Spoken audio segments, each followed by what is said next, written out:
El agua en el suelo, parte 1.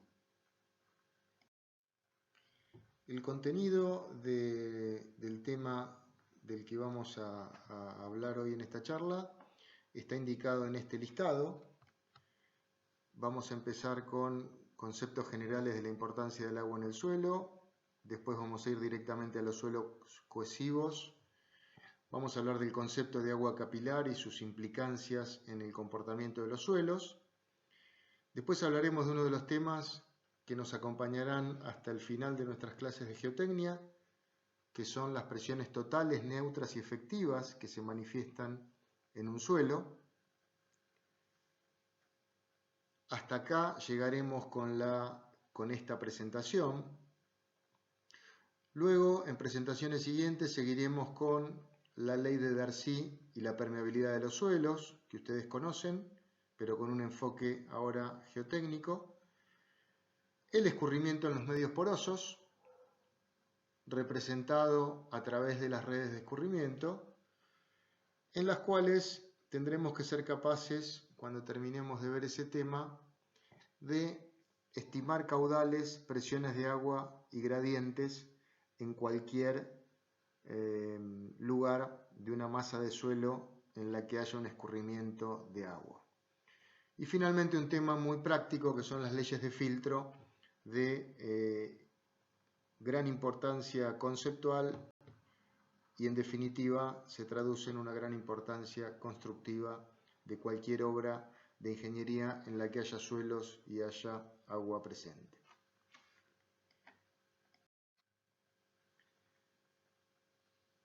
Tenemos que empezar diciendo que, como hemos visto en clases anteriores, en el agua están presentes las tres fases: fase sólida, que serán las partículas sólidas del suelo, los granos del suelo, o incluso el agua en casos en que estuviera congelada.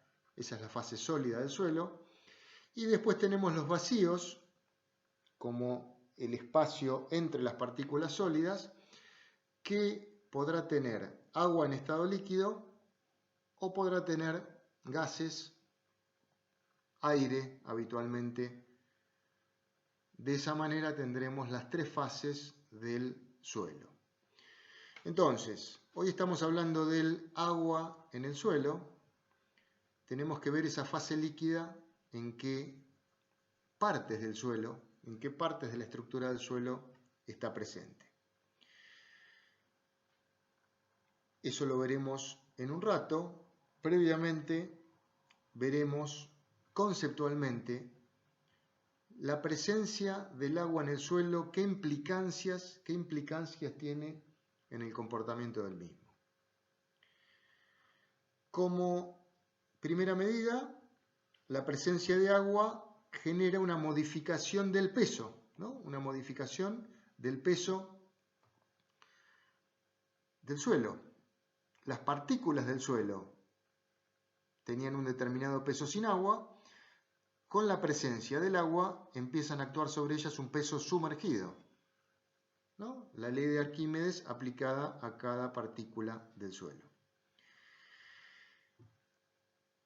En los suelos finos, nosotros siempre dividimos suelos gruesos y suelos finos como primer diferenciación de los tipos de suelo. En los suelos finos, su pequeño tamaño, su gran superficie relacionada a su volumen, hace que la presencia de agua altere, modifique, incida en los contactos entre las partículas, específicamente en los suelos finos. La presencia del agua en los suelos finos también genera el fenómeno de consolidación, que veremos más adelante, que tiene que ver con una transferencia entre presiones efectivas y presiones de agua o presiones neutras a través del tiempo. Eso lo veremos más adelante, pero tiene que ver el fenómeno de consolidación con la presencia del agua en el suelo. Otra influencia importante del agua en los suelos es que cuando el agua esté circulando, cuando el agua se esté moviendo a través de los vacíos del suelo, generará presiones de filtración, generará modificaciones entonces en el estado mecánico del suelo, que es lo que nos interesa en nuestra materia en geotecnia. Y como caso, lo veremos más adelante, ¿no? Y como caso especial, en lo que nosotros llamamos en geotecnia 2 suelos especiales, se puede generar el colapso de la estructura, es decir, la pérdida de estabilidad de la estructura, en los suelos colapsables, que son suelos de determinadas características muy específicas.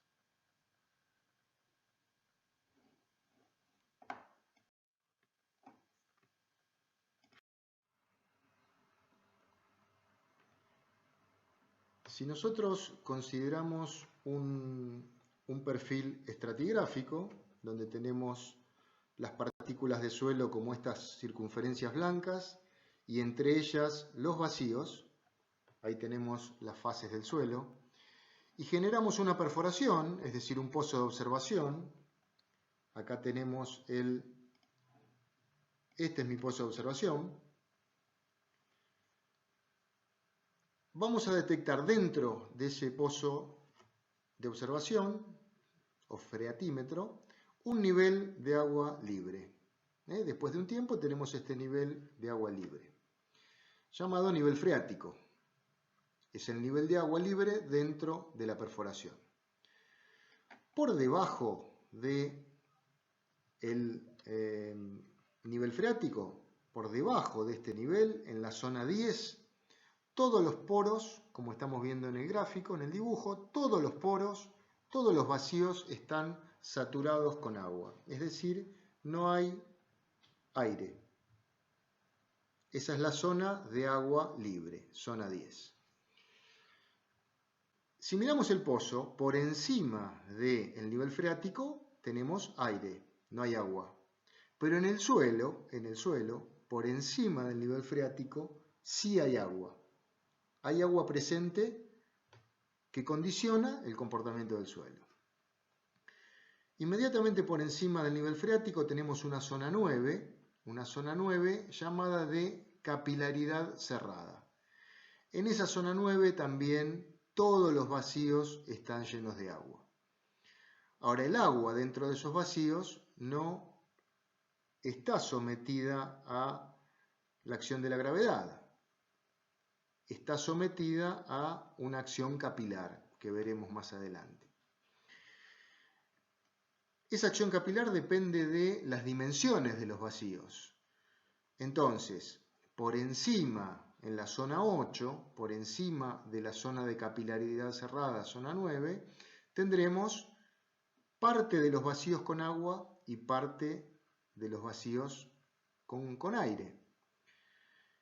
En la zona 8 tenemos una zona de capilaridad abierta, zona 7, zona de capilaridad abierta, es decir, hay efectos de capilaridad, pero solamente en los vacíos de menores dimensiones, y hay vacíos de dimensiones más grandes con aire. Después tenemos alrededor de cada partícula, un agua adherida, acá 6, agua adherida, agua de contacto, ahora vamos a entrar un poco más en detalle qué es eso, pero en definitiva es agua rodeando cada partícula de suelo. Y finalmente también, si esta es mi superficie del terreno natural, puedo tener la acción de agua, pero que está actuando desde arriba, desde la atmósfera, y bueno, será el agua de percolación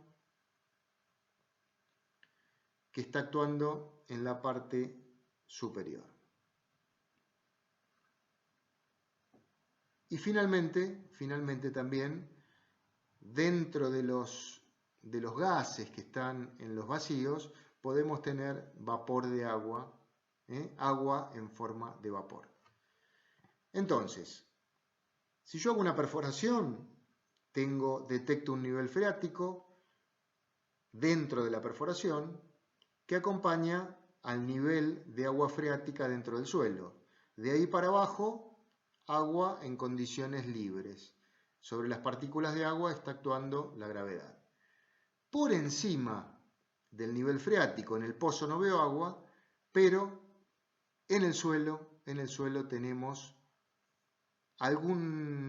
una altura que está también saturada por agua capilar, y en el resto de toda la altura tenemos agua en los vacíos, pero también en los vacíos tenemos aire. Si pensamos esto asociado a la estructura del suelo, y vemos este gráfico, este esquema, tenemos las partículas de suelo, nuevamente las partículas blancas, indicadas con 3. Fíjense que acá ya en este dibujo empezamos a hablar de arcilla, es decir, suelos finos, donde este tema es mucho más importante. Entonces tenemos nuestro mineral de arcilla. Dentro del mineral tenemos un agua estructural, que en realidad no es agua como la conocemos como agua libre, son directamente grupos de hidrógeno y oxígeno. Estructuralmente forman parte de la partícula, es decir, el agua esa siempre está presente, no se mueve. Después podemos hablar del agua adsorbida, dibujada como el número 2, en un espesor de 1 a 10 moléculas rodeando la partícula, es decir, dimensiones muy pequeñas.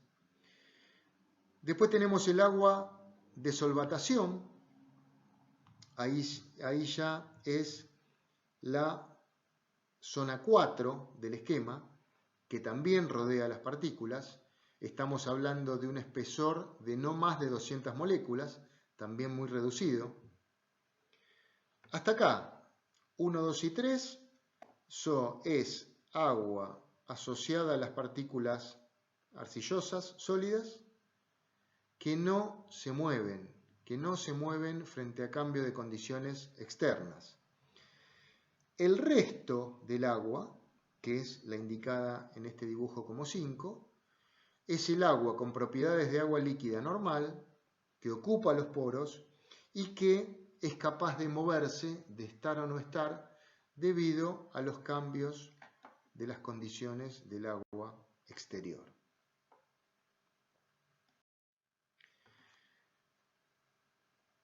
Si miramos un poco más en detalle lo que vimos anteriormente, y ahora intentamos analizar en la curva que está aquí mostrada las fuerzas de atracción, del agua, de la partícula sólida respecto al agua, tenemos una primer zona, acá está la distancia con la que nos alejamos de las paredes de la partícula sólida, ¿no? Hay una primera zona de altísimas fuerzas, que es el agua adsorbida, que llamamos antes. Después tenemos una zona también con fuertes presiones de contacto, que es el agua adherida, que incluso tiene características de mayor densidad y cierta viscosidad. Hasta ahí, hasta acá, el agua 1 y el agua 2 en esta descripción no pueden moverse dentro del suelo. Y después tenemos el agua libre, cuando nos alejamos de las paredes, de las partículas del suelo, el agua libre, que sí se encuentra bajo efecto gravitatorio y sí se encuentra bajo efecto de fuerzas hidrodinámicas, es decir, del agua moviéndose por alguna razón.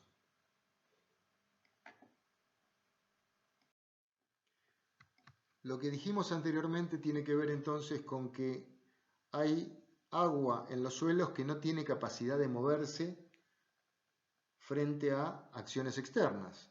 siempre va a estar vinculada a las partículas sólidas. Eso tiene que ver con la superficie específica del suelo y no con su volumen. De ahí que estemos viendo este tema y centrando este tema en los suelos cohesivos. Una cuenta elemental comparando dos volúmenes iguales, pero con partículas de distinto tamaño, es decir, una única partícula, y en este caso particionada en partículas más pequeñas, hacen que yo tenga el mismo volumen, pero tenga una mayor cantidad muy importante de superficie exterior de las caras en la situación 2 que en la situación 1. En suelos, como los suelos finos, parecidos al segundo cubo, dejan de tener significación las propiedades de masa, de peso, frente a las propiedades de superficie.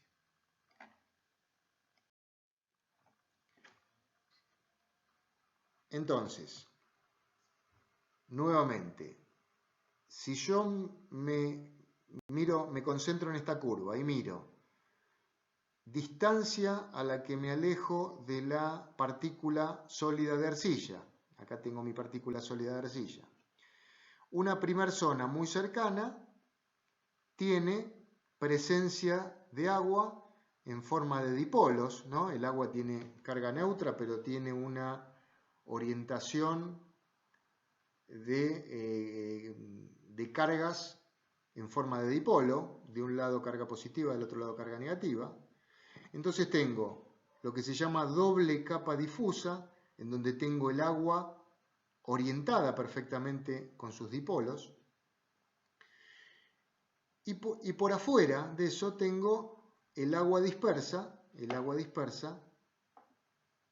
ya no, digamos, como está a una distancia suficientemente grande, ya no tiene una orientación tan específica. Entonces, el concepto sigue siendo el mismo.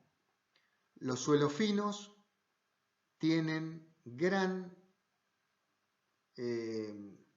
explicación de su comportamiento a partir de la gran superficie específica que tienen sus partículas sólidas.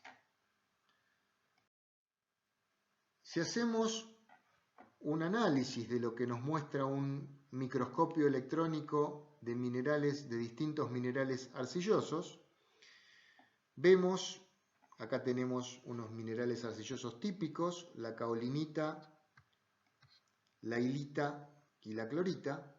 Tienen forma básicamente de aguja o de lajas, ¿no? En donde estamos reforzando la idea de que tienen gran superficie específica y también estamos agregando la idea que tienen vacíos muy grandes, no tiene gran porcentaje de vacíos estos suelos finos. Pero entonces lo que estamos diciendo es que tienen una gran superficie específica. Y entonces el efecto de las fuerzas de atracción electrostática es muy importante. La presencia de agua vinculada a las partículas sólidas es muy importante, pero en definitiva el agua, ese agua, reitero lo que dije anteriormente, el agua que está adherida a las partículas no es agua que tenga capacidad de moverse frente a condiciones de cambios exteriores de niveles de agua.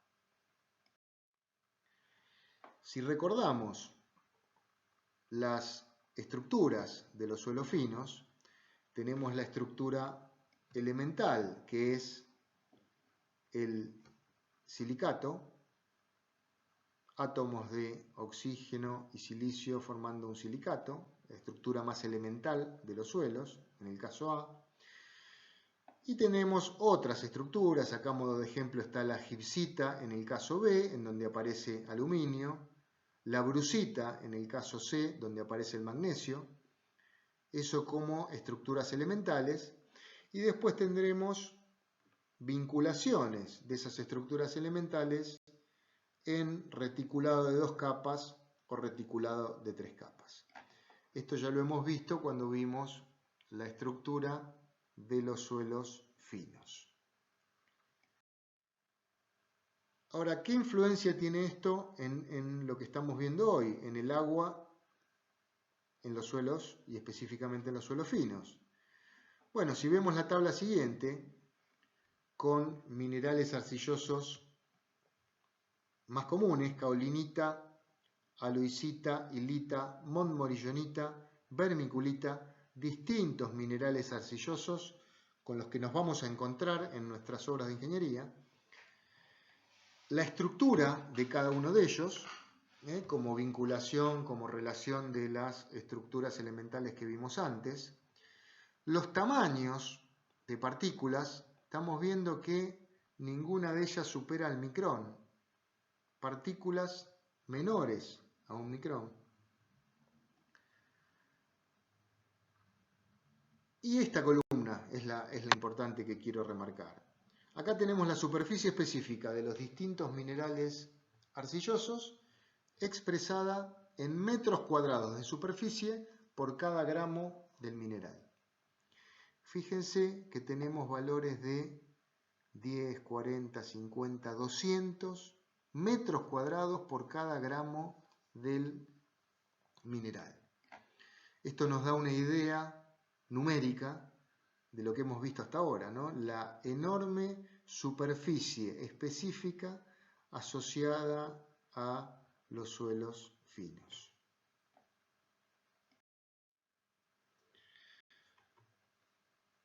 Bien, una vez que hemos visto el agua a nivel del mineral, directamente arcilloso, volvamos a ver esto un poco más, con una escala un poco más grande. Hemos visto hasta ahora que si yo tengo un perfil estratigráfico de un suelo y genero una excavación de un lado con una tablestaca, es decir, impermeable, del otro lado con una excavación totalmente abierta, voy a tener el nivel de agua libre coincidiendo en la excavación o en el freatímetro que habíamos visto antes y en el suelo. Nivel freático con el mismo nivel debajo del cual tengo agua libre y tengo el suelo saturado. Por supuesto en la excavación por encima de eso no tengo agua, pero en el suelo sí tengo agua. Tengo agua en la zona saturada por capilaridad, tengo agua en la zona parcialmente saturada por capilaridad, es decir, algunos vacíos con agua, otros no, y puedo tener superficialmente en algún sector agua que genera una saturación parcial por percolación. Entonces, vamos a entrar a ver un poco en más detalle la capilaridad y como primera idea entonces tenemos una capilaridad que genera saturación, nivel de saturación capilar, y una capilaridad que genera parcialmente saturación. Y eso nos indica una ascensión capilar máxima. HC es la altura de ascensión capilar máxima, HCS es la altura de ascensión capilar que genera saturación.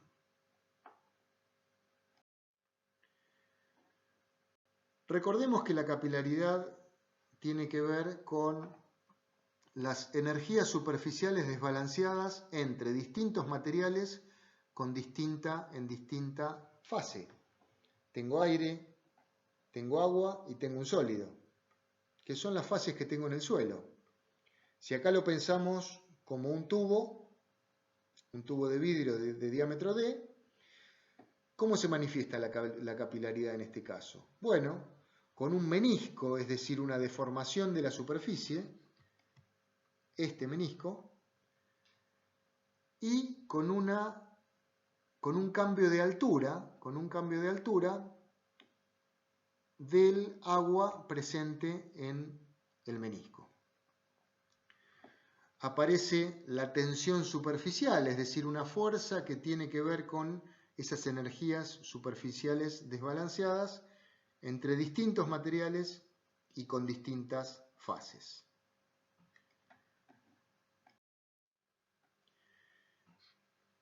Entonces, nosotros tenemos un tubo capilar vinculado a un nivel de agua freática, es decir, un nivel de agua libre, y por encima de ese nivel de agua libre hay dentro del capilar agua a una altura H superior. Eso tiene que tener un equilibrio elemental de fuerzas verticales.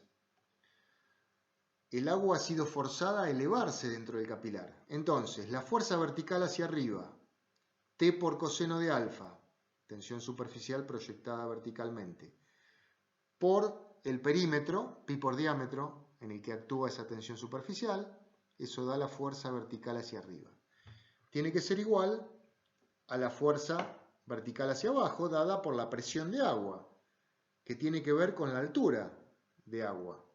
Presión de agua por área del tubo capilar, pi d cuadrado sobre 4. Operando sobre esa ecuación, podemos despejar el valor de la altura capilar en ese capilar. ¿Y de qué depende esto? ¿De qué depende?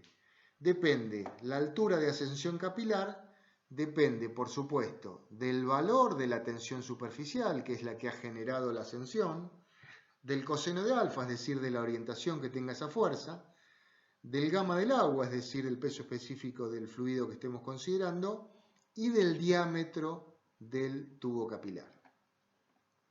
En un suelo con el que nosotros trabajamos, los valores de T, los valores de coseno de agua y los valores de gamma del agua son valores básicamente bastante acotados, no tienen gran variación. Podemos considerarlo constantes.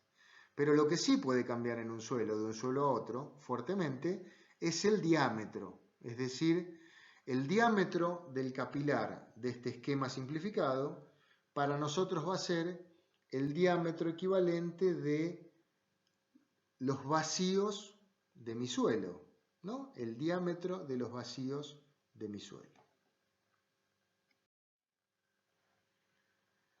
Haciendo unos números aproximados y tomando valores de tensión superficial, aire, agua, gamma del agua, ángulo alfa igual a 0, haciendo esos números podemos llegar a que la altura de ascensión capilar será una constante dividido E por D10. D10 ustedes saben que es un valor representativo de la curva granulométrica del suelo vinculada a los tamaños pequeños del suelo. Entonces acá vemos claramente que la altura de ascensión capilar es inversamente proporcional al diámetro de las partículas del suelo.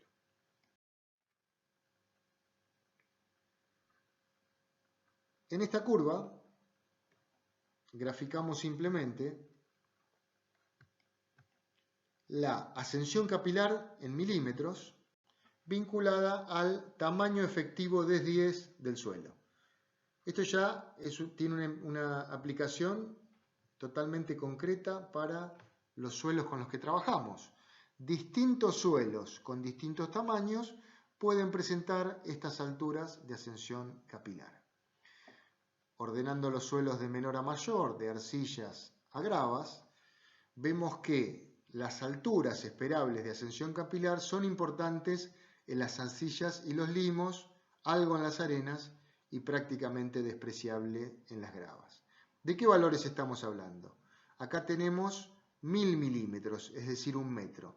En las arcillas estamos con valores de ascensiones capilares del orden de 1 metro o más, de varios metros.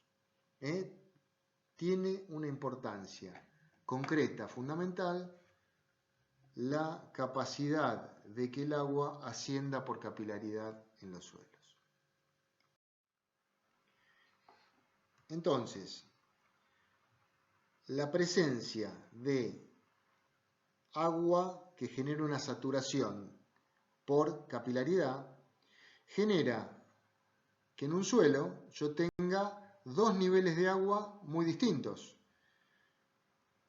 El nivel de agua que aporta la capilaridad y el nivel de agua libre.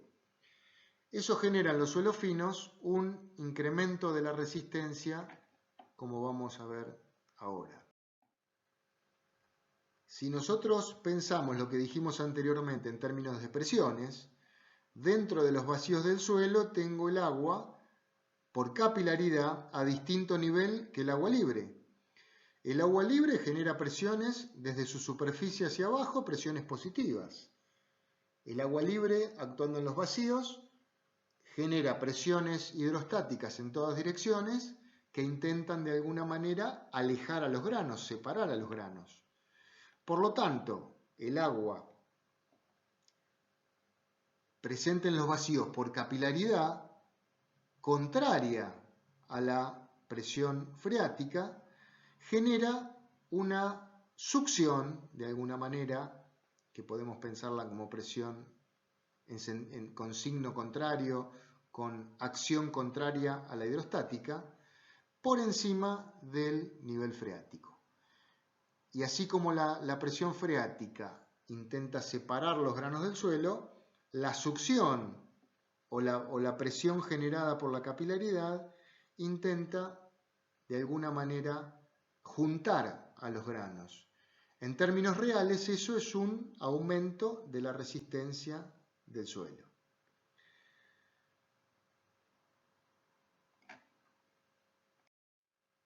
Si vemos esta simple imagen de cualquier costa del mar, tenemos el suelo arenoso, hay un nivel freático dentro de la masa del suelo, y por encima hay una zona de capilaridad, y por encima de eso hay una zona seca del suelo.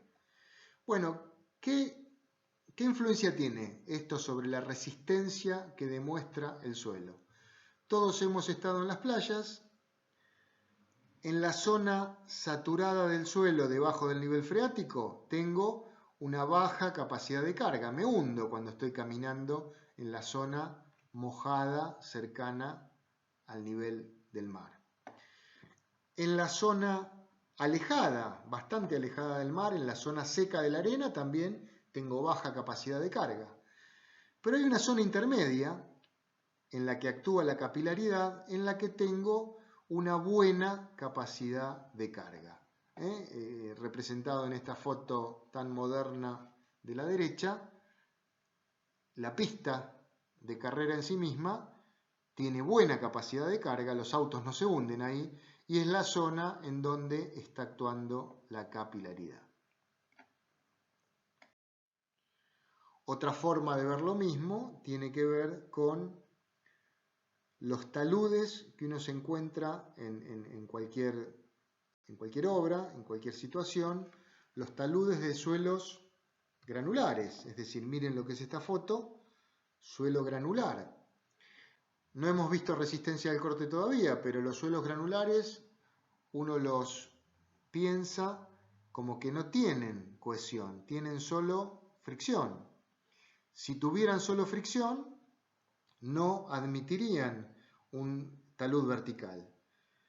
Entonces, la presencia en la realidad de taludes de materiales fuertemente granulares, prácticamente verticales, tiene que ver con la capilaridad que desarrollan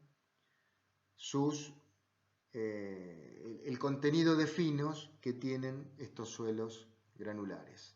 Si no, no tendría otra explicación este tipo de comportamiento.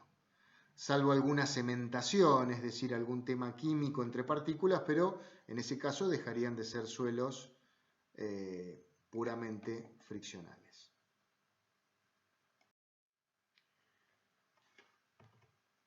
Volviendo entonces, luego de estos ejemplos prácticos de la influencia que tienen esto de lo que estamos hablando, volviendo a la succión en los suelos y para intentar cuantificar un poco esto, si nosotros representamos el potencial de succión referido al contenido de humedad que tiene el suelo, y como ustedes han visto en clases anteriores, la humedad del suelo no es más ni menos que la cantidad de agua respecto a la cantidad de sólidos que tienen. Podemos cambiar las humedades de un suelo como secando a estufa un suelo en estado natural que tenía agua, amasando el suelo, es decir, tomando sus partículas sólidas y agregándole el agua que querramos, o humedeciendo el suelo a partir de un suelo secado a estufa, es decir, que está seco, le voy agregando agua y entonces tengo distintas curvas, pero todas tienen el mismo comportamiento, que es lo que queremos resaltar con esta curva. La capacidad de succión de un suelo tiene que ver con el contenido de humedad. El potencial de succión depende del contenido de humedad. A menor humedad, en estado seco, el suelo es donde desarrolla su mayor capacidad de succión. Fijémonos en la tabla siguiente, reforzando el concepto anterior. Digamos, yendo de abajo hacia arriba, bajando la humedad, aumenta la capacidad potencial de succión de un suelo. Y esto explica, de alguna manera, algo muy concreto también que tenemos que conocer, que es en los suelos de la provincia de Buenos Aires, por llamarlo de alguna manera desde Zárate hasta Magdalena, es decir, toda esta zona, tenemos al suelo conocido como un estrato de suelo conocido como pampeano, un suelo de alta resistencia, que es un suelo fino, que ha sufrido consolidación por desecación, por efecto de desecación. Si la descripción de ese suelo es un suelo fino que ha sufrido preconsolidación por desecación. Eso tiene que ver entonces, con esta tabla que estamos mostrando acá. El suelo, el efecto secador de un suelo con baja humedad, puede desarrollar mayores valores de succión y por lo tanto mayor capacidad de resistencia, a los fines de resistencia. Bien, acá tenemos una bibliografía, unas referencias bibliográficas de donde han sido sacadas todas estas transparencias que hemos ido mostrando.